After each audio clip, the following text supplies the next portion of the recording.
तर आज आपण आलो आहे थेरगाव येथील सुप्रसिद्ध स्वराज बिर्याणी हाऊस या ठिकाणी। तर स्वराज बिर्याणी हाऊसचे ओनर आपल्याला नमस्कार, मी हनुमंत बिसे। आपल्याकडे स्वराज बिर्याणीमध्ये स्पेशल चिकन बिर्याणी, मटन थाळी, चिकन थाळी, वजरी थाळी सर्व प्रकारे सर्व आयटम भेटतात असे। बाकी वजरी fry, mutton fry, chicken fry वगैरे आपल्याकडे भेटतं। एकदम गावाकडच्या पद्धतीने भेटतं आपल्याकडे। एकदम गावाकडला मसाला आपल्याकडे असतो। स्वराज बिर्याणी हाऊसचे प्रसिद्ध प्रकाश वस्ताद आहेत, तर ते आज आपल्याला बिर्याणी बनवून दाखवणार आहेत। तर आपण बोलूया आपण त्यांच्याशी। नमस्कार, मी प्रकाश, स्वागत आहे आपलं। तर आज मी बनवणार आहे तुमच्यासाठी खास चिकन दम बिर्याणी। त्या चिकन दम बिर्याणीमध्ये आपण घेतलेलं आहे चिकन, फ्रेश चिकन घेतलेलं आहे 5 किलो। 5 किलो घेतल्यानंतर आपण सुरुवात आता काय करतोय, सगळ्यात आधी आपण मीठ टाकूया। हे टाकलं मीठ टाकल्यानंतर थोडंसं लाल तिखट, हे लाल तिखट टाकल्यानंतर प्रकाश वस्ताद आपण किती किलोची बिर्याणी बनवतोय? आता आपण 5 किलोची बिर्याणी बनवतोय। 5 किलोची बिर्याणीमध्ये आपण नंतर घेणार आहोत एक 2 चमचे मोठे टेबलस्पून 2 चमचे गरम मसाला। या गरम मसाल्यामध्ये फक्त आहे माझ्याकडे शहाजिरी, हिरवी इलायची, लवंग, जावित्री फूल, जायफळ, दालचिनी आणि तेजपत्ता, इतके मोजकेच मसाले। त्याची पूड करून मी जवळपास आता ॲड केलेली आहे। आता ॲड करू आपण बरिस्ता म्हणजे ओनियन फ्राय। तो आपण एक साधारण 2 मोठी, आपण 3 किलो बिर्याणीच्या हिशोबाने आपण टाकतोय ना आता? 5 किलो 5 किलो ना? हो हो 5 किलो। यात पडीनंतर आपलं 3 टेबलस्पून धना पावडर, अंदाजे 3 टेबलस्पून।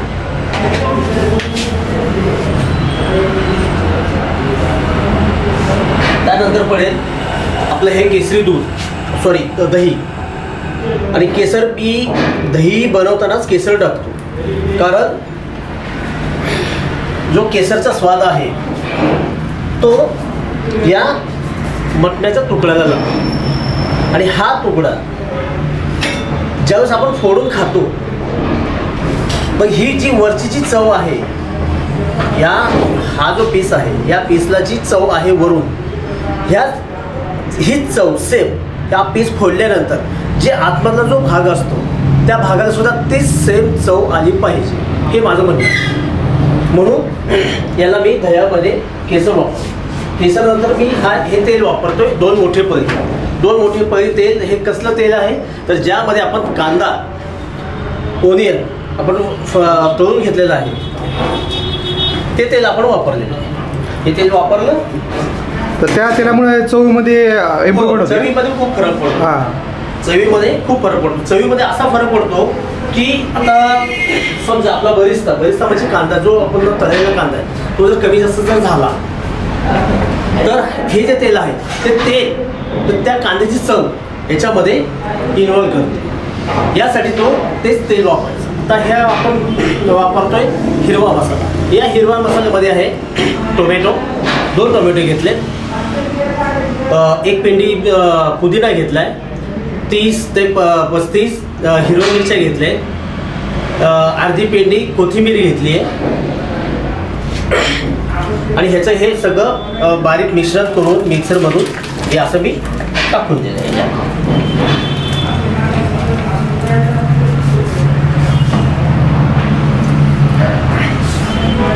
त्यानंतर पिळतोय मी 5 किलोसाठी 2 मोठे लिंबू, मोठ्या लिंबाचा रस, 2 मोठे लिंबू घेतलेत मी।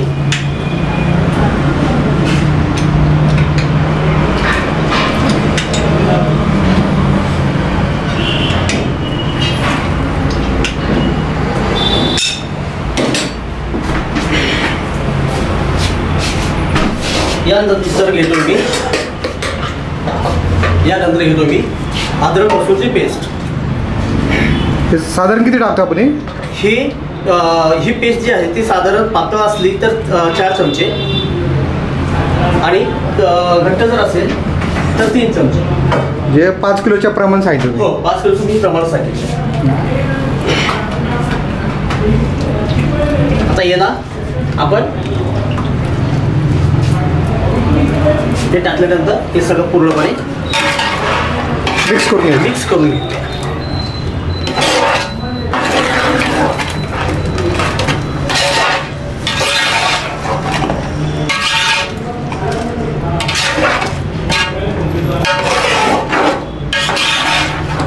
आणि यात जो मी बरीचसा टाकलेला आहे, यात जो कांदा मी टाकलेला आहे तळलेला कांदा, हा तळलेला कांदा अखंड असं टाकण्यापेक्षा म्हणजे या पद्धतीने टाकण्यापेक्षा जर हाच कांदा जर आपण बारीक मिक्सरमध्ये ज्यावेळेस आपण हिरवा मसाला तयार करताना जर आपण मिक्सरमध्ये जर टाकला आणि तो बारीक करून त्याची जर पेस्ट केली तर त्याचा सुद्धा आणखी जास्तीत जास्त चांगलं इम्प्रूव्ह होऊ शकतो त्या टेस्टमध्ये. पण आपण तसं आता केलेलं नाहीये, तुम्ही करू शकता. ज्यावेळेस आपण हिरवा मसाला तयार करतो त्या हिरवा मसाल्यामध्ये तुम्ही तो जो बरिस्ता आहे, तळलेला कांदा आहे, तो कांदा तुम्ही मिक्सरमध्ये बारीक करू शकता. आता हे मिक्सर केल्यानं हे पूर्णपणे केलं. याच्यामध्ये मी टाकले एक मोठा बाउल, हा मोठा बाउल केसरी दही. आता पण तुम्ही ऐकलं असेल केसरी दूध, तर हा नवीन प्रकार असेल कदाचित आपल्यासाठी. केसरी दही,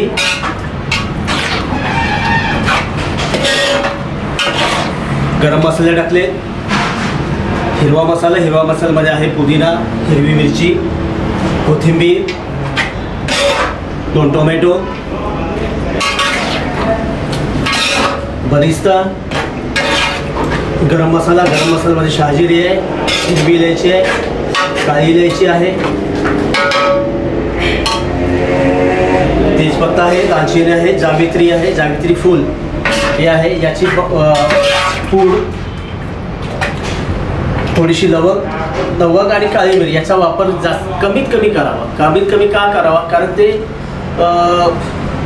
खूपच म्हणजे असं तिखट लागतं किंवा सरका मारतो ना आपण. कारण यात ऑलरेडी हिरव्या मिरच्या पण आहेत, लाल तिखट आहे, आणि लवंग आणि काळी मिरी याचं जर प्रमाण जर आपण जास्त जर ठेवलं किंवा सेम जर ठेवलं तर ते नाही जमणार. आणि बिर्याणी खाताना आपल्याला सॉफ्ट वाटली पाहिजे, की एकदम हार्ड मसाले नसावे.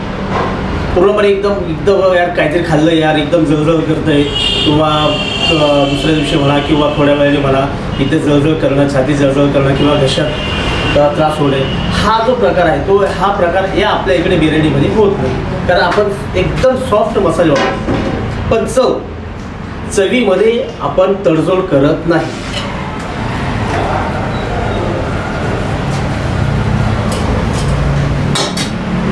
आता याला आपण एक सर्वसाधारणपणे अर्धा ते पाऊण तासासाठी झाकून ठेवूया. आणि आपण आता घेऊया तांदूळ. आपण राईस तर आधीच पाऊण तास झाला आपण भिजवत ठेवलं आहे. आणि राईसची क्वालिटी आपण बासमती वापरतो. बासमतीमध्ये आपण बरेच प्रकार आहेत, त्यामध्ये आपण ऑरेंज बासमती हा तांदूळ आपण वापरतो. या तांदळाची खासियत अशी आहे की हा कमीत कमी आपल्याला भिजवावं लागतं. जास्त वेळा या भिजायला हा जास्त वेळ घेत नाही. आणि जास्तीत जास्त काय होतं त्याने की हा सुटसुटीत होतो आणि पांढरा पण होतो. त्याचा कलर जो असतो नॅचरल कलर तो पूर्णपणे एकदम इम्प्रूव्ह होतो. समज म्हणून आपण ऑरेंज बासमती वापरतो. आपण आता करूया पाणी बॉईल. बिर्याणीसाठी तांदूळ आपण शिजवायचे, तर त्या तांदळाला पाणी कुठल्या प्रकारचे वापरायचं ते आपण बघूया. आता हे पाणी मी घेतलं एवढं. आता यामध्ये मी 6 किलो तांदूळ टाकणार आहे. 5 किलो चिकनसाठी 6 किलो तांदूळ वापरायचं मला. तर मी काय करतोय, या पाण्यामध्ये गॅस चालू केलाय. चालू केल्यानंतर 2 मुठी पुदिना या पाण्यामध्ये टाकला, 1 मूठ कोथिंबीर टाकली हिरवी,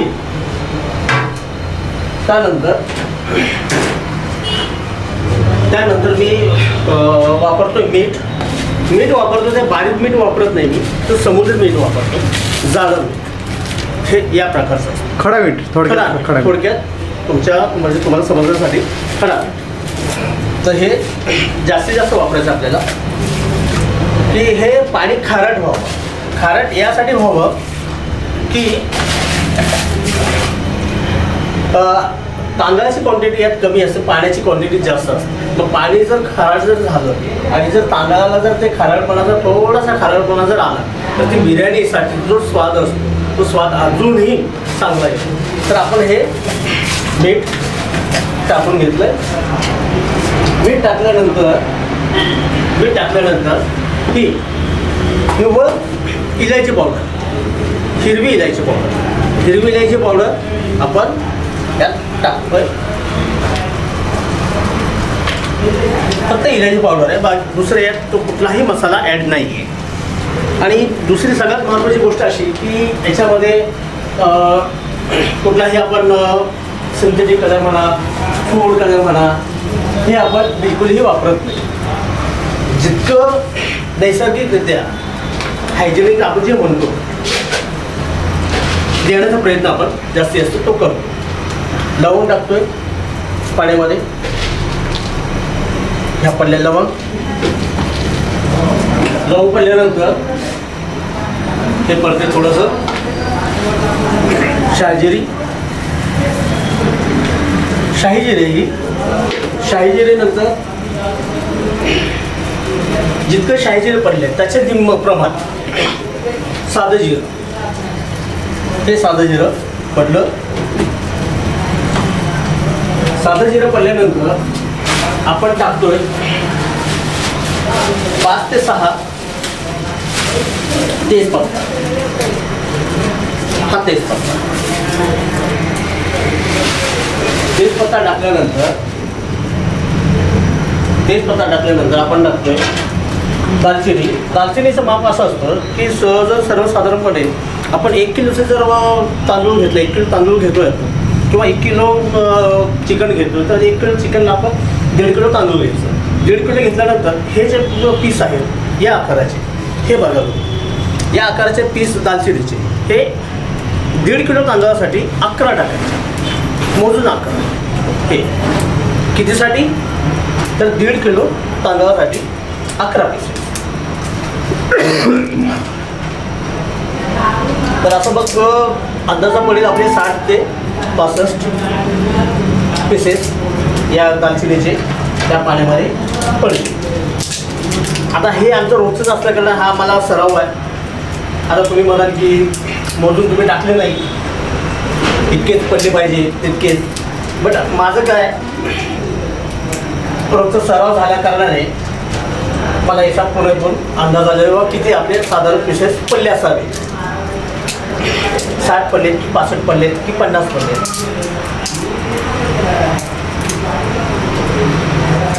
टाकल्यानंतर आपण टाकतो एवढी कसुरी मेथी मी काय केली आहे, बाजारातून ज्यावेळेस मेथी आणतो ती आपण उन्हात वाळवून घ्यायची. वाळवून घेतल्यानंतर त्याची सहज पूड तयार होते. ही पूड कशाची? कसुरी मेथीची. ही कसुरी मेथीची पूड आपण त्यात ॲड केली. ॲड केल्यानंतर आता आपण टाकतोय तेल. हे 2 मोठे चम्मच तेल. हे तेल सुद्धा जो आपण बरिस्ता करण्यासाठी जे तेल वापरलं होतं तेच हे तेल आहे ज्यात आपण कांदा फ्राय केला आहे. आणि मागाशी चिकनमध्ये आपण जे लिंबू पिळलं, 2 लिंबाची पिळले, ते लिंबाचे जे आहेत हे ते आपण या पाण्यात आपण असं टाकतो. तर तेल आणि लिंबू काय करतं, याचं काम काय असतं की जर तांदूळ असतो, जर आपल्या नजर चुकीने जर जास्त जर शिजला, पुढे मागे होतो असतो, जास्त शिजत असतो किंवा कमी शिजत असतो किंवा बऱ्याच वेळेस जास्त शिजतो. मग जास्त शिजल्यानंतर जो सुटसुटीतपणा असतो तो सुटसुटीतपणा येत नाही. मग हे तेल आणि हे लिंबू यामुळे हा जो तांदळाचा जो सुटसुटीतपणा असतो, मोकळा आपण जो मोकळा भात म्हणतो, मोकळा तांदूळ जे म्हणतो, ते या लिंबू आणि तेलाने मोकळा भात आपला होतो. तुम्ही असं पूर्णपणे हलवा आणि त्याला पूर्णपणे उकळी देणार. आणि याला इतपण उकळायचं की हे जे मसाले आपण टाकलेले आहे, हे मसाले टाकलेले जो कलर आहे याचा, त्या पाण्याचा कलर, हे मसाला पूर्णपणे त्यात अंश, त्या मसाल्याचा अंश. तर याच्यामध्ये मी दालचिनी टाकलेली आहे, लवंग टाकलेली आहे, शहाजिरे टाकलेली आहे, जिरे टाकलेले आहेत, मीठ टाकलेलं आहे, तेल टाकलेलं आहे, लिंबाच्या फोडी टाकलेल्या आहेत, परत पुदिना टाकलेला आहे, कोथिंबीर टाकलेली आहे. हे सगळ्यांचं मिश्रण जे हे जे मसाले टाकलेले आहेत ते मसाले पाण्यात पूर्णपणे विरघळून जावे, पाण्यामध्ये चव उतरली पाहिजे. पाण्यामध्ये चव उतरली पाहिजे. ह्या हिशोबाने आपण हे पाणी उकळून घ्यायचं. एक साधारण 10-15 मिनिटात पाणी उकळते ना? 15 ते 20 मिनिटं आपण स्लो याच्यावर करतो. 10 ते 15 मिनिटं उकळायला लवकर उकळतात. बट जो याचा इन्सेन्स आहे, मसाल्याचा जो अंश आहे तो पाण्यामध्ये पूर्णपणे उतरत नाही. जर आपण 10 मिनिटामध्ये 15 मिनिटामध्ये झटपटी दिलं तर त्याचा फ्लेवर उतरत नाही. आणि ज्यावेळेस तुम्ही स्लो गॅसवर जर उकळताय पाणी, मग याचा जो फ्लेवर आहे, याचा जो अंश आहे, ह्या मसाल्याचा जो स्वाद आहे, तो स्वाद या पाण्यामध्ये पूर्णपणे उतरला जातो. ते म्हणतात ना, स्लो कुकिंग केलं की चव चांगली होते. बरोबर, चव चांगली होती. तर मित्रांनो, आता पाणी जर आपलं उकळलेलं आहे पूर्णपणे आणि तुम्ही कलर बघू शकता याचा की हे जे आपण मसाले टाकले होते त्या मसाल्याचा पूर्ण फ्लेवर, हा मसाल्याचा पूर्ण अंश त्या पाण्यामध्ये उतरलेला आहे. म्हणून या पाण्याचा जो स्वाद आहे तो या मसाल्याचा स्वाद आहे. तर आता आपण काय करणार आहे, हे जे मसाले आहेत, हे जे आपण टाकलेले पुदिना, लिंबू, दालचिनी, शहाजिरी, हे सगळे आपण एक झारणीने, मोठ्या झाऱ्याने असे काढून घ्यायचे. काढून घ्यायच्यासाठी घ्यायचे की ज्यावेळेस आपण खातो ते खाताना ते दाताखाली लागतं का म्हणजे ते लागल्यानंतर ते काही काहींना ते आवडत नाही. दाताखाली गेलं ते पुदिना म्हणा किंवा त्याचा फ्लेवर मात्र नक्की आवडतो. आता यामध्ये आपण कुठलाही फूड कलर वापरलेला नाही. परत आता एक नवीन पॅड आलं आहे बाजारात की याच्यामध्ये अजिरामोटो टाकायचं बिर्याणीमध्ये, त्याच्याने काहीतरी चव वाढते. बट हे जे टाकणाऱ्याचं लक्षात येत नाही की बाबा अजिरामोटो हा पोटासाठी इतकं हानिकारक आहे आणि लहान मुलांसाठी सुद्धा खूप हानिकारक हा पदार्थ, तो सर्रास आता वापरला जातो. पण आपल्याकडे या स्वराज बिर्याणीमध्ये हा प्रकार वापरला जात नाही, हा पदार्थ वापरला जात नाही. कुठल्याही याच्यामध्ये बिर्याणी असो, मग तुमचा मटन रस्सा असो, चिकन रस्सा असो, वजडी फ्राय असो, वजडी थाळी असो, मटन थाळी असो, चिकन थाळी असो, मच्छी थाळी असो, तर कुठलाही किंवा साधारण शाकाहारी कुठली भाजी असो, याच्यामध्ये अजिनामोटो हा पदार्थ आपल्याकडे पडत नाही. तुमच्या किचनमध्येच अलाउड नाही अजिनामोटो? अलाउड नाही. अजिनामोटो हा पदार्थ आपल्या किचनमध्ये अलाउड नाही. चांगली गोष्ट आहे आणि नक्कीच आणि असलीच पाहिजे. कारण निव्वळ आपल्याला पैसाच कमवायचा नाही. जे आपल्याकडे कस्टमर येतात त्यांच्या आरोग्याचा सुद्धा आपल्याला विचार करायला लागतो. पण त्यांना बाबा ते खाल्ल्यानंतर बाबा त्यांच्या पोटाचं कसं होईल, त्यांना आजारी पडतील का, त्याचा सुद्धा आपल्याला विचार केला पाहिजे. तर या विचारांते आम्ही हा जो पदार्थ आहे हा पदार्थ पूर्णपणे आम्ही आमच्या किचनमध्ये, आमच्या जी हॉटेल मॅनेजमेंट आहे आमची, त्या मॅनेजमेंटने, आमच्या ओनरने हा पदार्थ पूर्णपणे बॅन केलेला आहे अजिनामोटो. तर आम्ही तो टाकत नाही. आता हे पाणी उकळलं. आता हे पाणी उकळल्यानंतर आपल्याला काय करायचं आहे की याच्यामध्ये आपल्याला तांदूळ टाकायचे. तांदूळ आपण सर्वसाधारणपणे किती अर्धा ते पाऊण तास भिजवलेले. हा ऑरेंज बासमती हा पूर्णपणे भिजवलेला आहे. यातला आपल्याला यात शिजवून घ्यायचा. तर शिजवून घेताना किती घ्यायचा, तर फक्त ते 70 ते 75% तांदूळ आपल्याला यात शिजवून घ्यायचं. म्हणजे पूर्णपणे बॉईल करायचा नाही. ते राहिलेले 30% दममध्ये शिजवायचं. हो दम. हां बरोबर. आणि तो शिजला जातो त्याच्यामध्ये दममध्ये, तो शिजला जातो. तर आता वेळ झाली आहे. राईस आपला जो तांदूळ आहे तो शिजला की नाही हे पाण्याची त्याची एक पद्धत आहे. सर्वसाधारणपणे आपण काय करतो असं दाबून बघतो 70% झालं आहे का 50% झालं आहे किती झालं आहे. तर आपल्याला 70 ते 75% आपल्याला राईस आपल्याला शिजलेला पाहिजे. बट आपला तांदूळ पूर्णपणे दमसाठी तयार झालेला आहे. 70% आपण शिजवून घेतला. शिजवून घेतल्यानंतर हे तांदूळ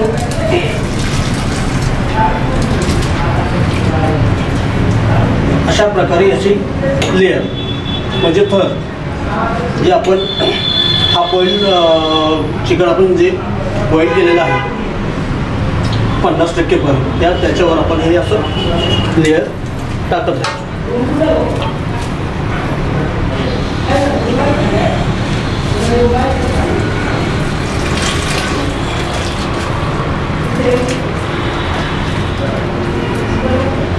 या पद्धतीने सगळीकडे तांदूळ आपला पूर्णपणे पसरला पाहिजे. प्रकारे आपण हा सगळा तांदूळ याच्यावर लेअर करून घेऊ. आता लेअर करून घेतल्यानंतर आपल्याला काय करायचं आहे हे त्याच्यावर थोडासा शहाजिरे असे पसरवायचे थोडे स्वादसाठी. त्यानंतर थोडेसे जिरे, एक 10-12 साधारण 10-12 घालून पसरवायचे. अशा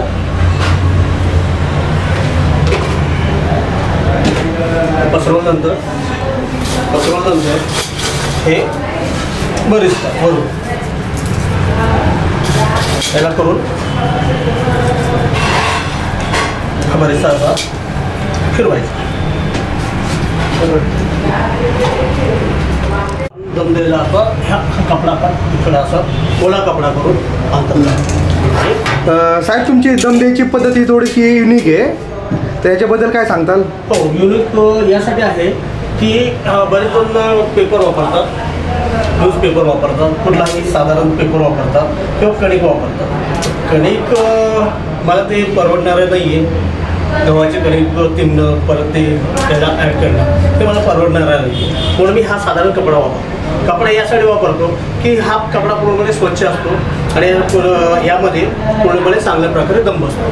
जर मी पेपर वापरतो, न्यूजपेपर जर मी वापरतो तर न्यूजपेपरचा असा हा एक प्रकार असा घडतो की त्याची जी शाई आहे ती त्याची शाई जी आहे ते आपले जो तांदूळ आहे ते बिर्याणीमध्ये पूर्णपणे उतरली जाते आणि ती हानिकारक जी रासायनिक पद्धतीने बनवलेली शाई जी असते पेपरची ती शाई आपल्या पोटात जाते आणि ते आपल्याला हानिकारक असू शकतो. बरोबर आहे, शरीराला अपायकारक आहे. हो, म्हणून आपण ते पेपर आपण वापरत नाही आणि कणिक वापरत नाही. हा साधारण जाडसर कपडा जो ओला असतो आणि स्वच्छ असतो तो कपडा आपण दमसाठी वापरतो. साधारण किती वेळ दम देणार आपण?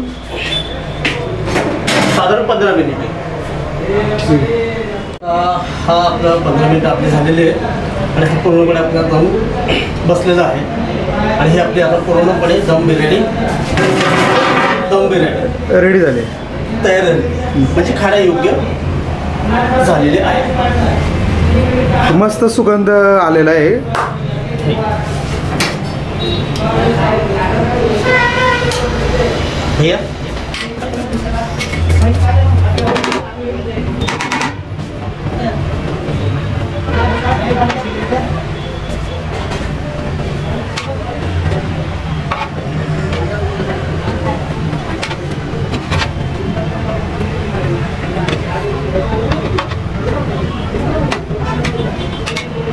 तुम्ही पाहू शकता यामध्ये ज्यावेळेस आपण पूर्ण दम फोडला, राईस फोडला आहे त्यावेळेस हे पाण्याच्या प्रमाण इथे कुठेच नाही दिसत नाही. पूर्णपणे हे पाणी शोषून गेले म्हणजे याला पूर्णपणे व्यवस्थितरित्या दम बसलेला आहे. आणि हे पीस आहे,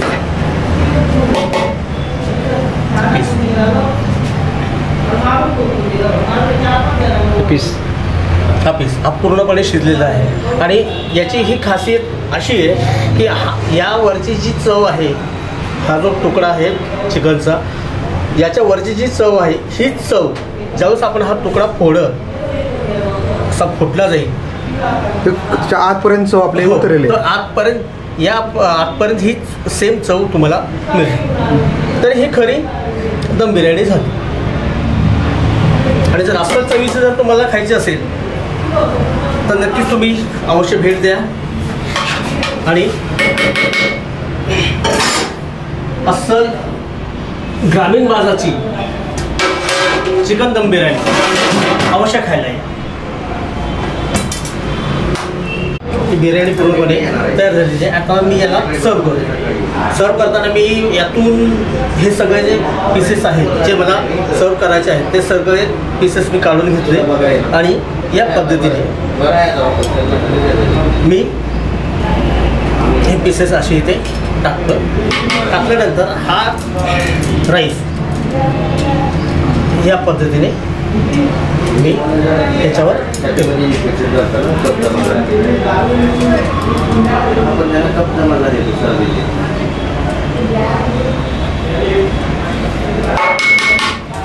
या पद्धतीने आपण ही बिर्याणी सर्व केली.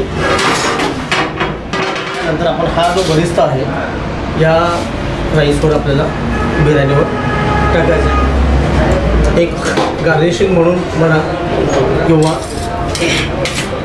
चवीसाठी म्हणा हा जो बरिस्ता आहे हा बरिस्ता वर टाकल्याने एक गार्निशिंग तर होतच होतं. अधिक या बिर्याणीची चवसुद्धा जास्तीत जास्त चांगल्या प्रकारे बाहेर. ठीक, चांगली बिर्याणी बनवली साहेब. धन्यवाद. थँक्यू.